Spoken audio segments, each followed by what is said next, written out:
Nega u bilan orangiz uzilib ketdi? Erkak bo'lsangiz o'zingizga o'girib eshiting, ayol bo'lsangiz o'zingizga, ayol zoti bo'lsangiz. Fortuna 2025 admin orqali yozib shaxsiy rasklad olish mumkin. Bu hozirgi bu общий rasklad, hammaga ham mos tushmasligi mumkin. Xo'sh, nega u bilan orangiz uzilib ketdi? Bu dugonangiz bo'lishi mumkin, do'stingiz bo'lishi mumkin yoki sizga yoqqan inson bo'lishi mumkin. Nega? Nima sababdan orangiz uzilib ketdi? Orangiz uzilgani, ya'ni sizlarda ko'proq erkak kishida ham ayb bor. Agar siz erkak bo'lsangiz ko'proq, ya'ni o'sha ayol kishida aybdor bor. O'zingizga o'gir. Ya'ni umidsizlikka tushish hamda ko'p va'dalar bajarilmaganligidan xafa bo'lgansizlar. Misol, bir-biringlar bilan kelishilgan vaqtda ko'rishish yo'q yoki dugona bo'lsanglar, bir-birlaringni sirlaringni qattiq saqlamagansizlar, do'st bo'lsanglar, bir-birlaringni podдержка qilmagansizlar. O'shaning uchun ora uzilgan va mana ora uzilgan. Mana ora uzildi. Hozirgi paytda gaplashmaysizlar. Bir-biringlardan uzoqdasizlar. Hatto lekin bir-birlaringni eslab turasizlar. Ba'zida eslab gapiryapsizlar. Xo'sh. Lekin juda ham yaxshi qalin bo'lgansizlar. Sevishganlar bo'lsanglar, juda qalin bo'lgansizlar, juda sirdosh. Dugona bo'lgan bo'lsanglar, juda sirdosh bo'lgansizlar. Hamma siringlarni bir-birlaringga to'g'ri maslahatlar bergansizlar, podдержка qilgansizlar. Agar sizlar erkak bo'lsanglar, juda ham yaxshi og'ayni bo'lgansizlar.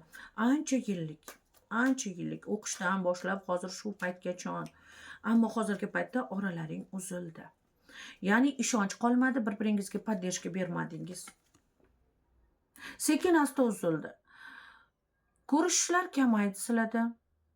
Bir-biringizdan ko'rishish, bir-biringizni uyingizga borish yoki u bu joyda ko'rishishlar kamaya boshladi.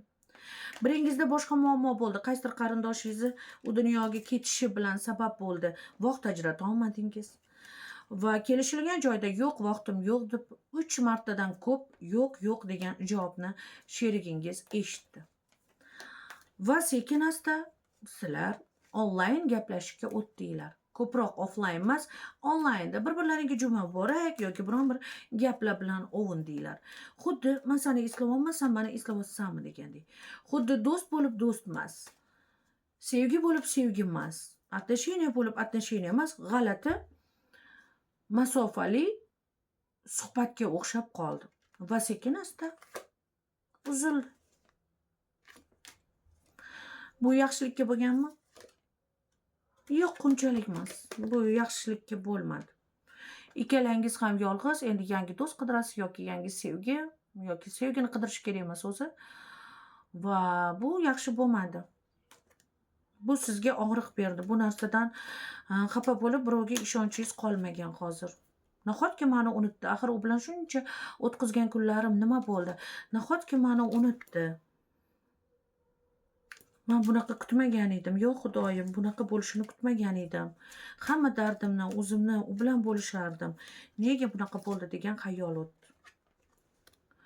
Va sovuq pozitsiyani o'zingizlarga oldinglar. Mayli, o'zingiz ehtiyot qiling. Har bitta narsada hikmat bor.